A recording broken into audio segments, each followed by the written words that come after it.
about these two pairs of tongs here. So product number one, as you can see, is much larger than product number two.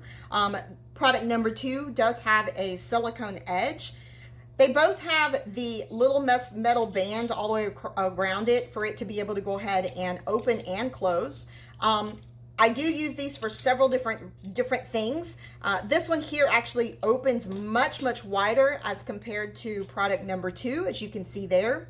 What I do find is that these are very flimsy, but it also has a very square edge, so that if you're needing to go ahead and actually pick up something directly onto whatever surface, you can actually do that with these. The silicone ones do not have a lot of play on the very end. They're actually very sturdy, and you can actually get a pretty good grip when you're using them. This is perfect if you're needing to go ahead and use for serving. This would be perfect because you can actually go ahead and pick up whatever it is that you're wanting to, and it doesn't have the flimsiness of this particular tongs here.